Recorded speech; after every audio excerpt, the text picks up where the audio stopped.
ডাকসুর মাধ্যমেই একমাত্র আমাদের বিশ্ববিদ্যালয়ের হলগুলা বা হচ্ছে প্রত্যেকটা যাতে শিক্ষার্থীদের নিয়ন্ত্রণে থাকে, কোনো রাজনৈতিক দল যাতে সেখানে একক। এবং আপনারা জানেন ডাকসু নির্বাচন না হওয়ার কারণে ছাত্র বিগত ফেসিবাদী আমলে আমাদের ক্যাম্পাস গণরুম গেস্টরুমের মধ্য দিয়ে শিক্ষার্থীদের জীবন অনেক বেশি ঝুঁকিপূর্ণ ছিল।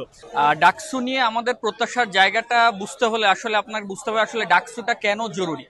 আমরা দেখেছি যে বিগত সময়ে যে ছাত্রলীগ কিভাবে শিক্ষা প্রতিষ্ঠানগুলো দলীয়করণ করেছে, শিক্ষা প্রতিষ্ঠানের প্রত্যেকটা হল ডিপার্টমেন্ট এবং প্রত্যেকটা জায়গায় আমরা দলীয়করণ দেখেছি। শিক্ষক রাজনীতিরও একটা স্ট্রং একটা ছাপ আমরা কিন্তু দেখেছি।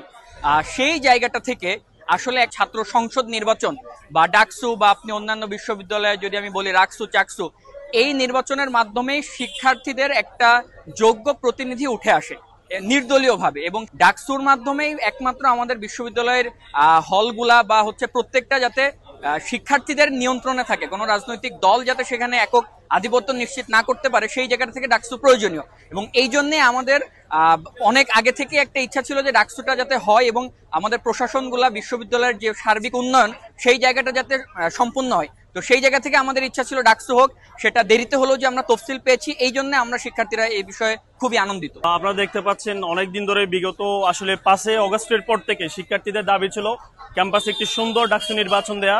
এবং আপনারা জানেন ডাকসু নির্বাচন না হওয়ার কারণে ছাত্র বিগত ফেসিবাদী আমলে আমাদের ক্যাম্পাস গণরুম গেস্টরুমের মধ্য দিয়ে শিক্ষার্থীদের জীবন অনেক বেশি ঝুঁকিপূর্ণ ছিল।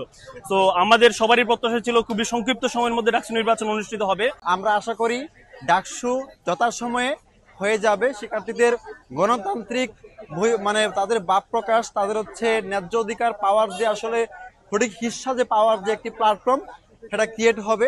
আশা করি ডাকসুর মাধ্যমেই ঢাকা বিশ্ববিদ্যালয়ের সাধারণ শিক্ষার্থী তাদের অধিকার ফিরে পাওয়ার যে বাস্তবতা তারা ব্যক্ত করতে পারবে। এটা তো অত্যন্ত আনন্দের দিন আজকে আমাদের সবার জন্য, যে অনেকদিন পর আসলে ফেসিবাদ কাটামুর ফেসিবাদের পতনের পর আজকে আমাদের সবচেয়ে মনে হচ্ছে আনন্দ বিষয় যে আমরা ঢাকা বিশ্ববিদ্যালয়ের শিক্ষার্থীদের পক্ষ থেকে তাদের কথা বলার মতো একটা প্ল্যাটফর্ম আজকে থেকে মনে হচ্ছে এটি খুলে গিয়েছে।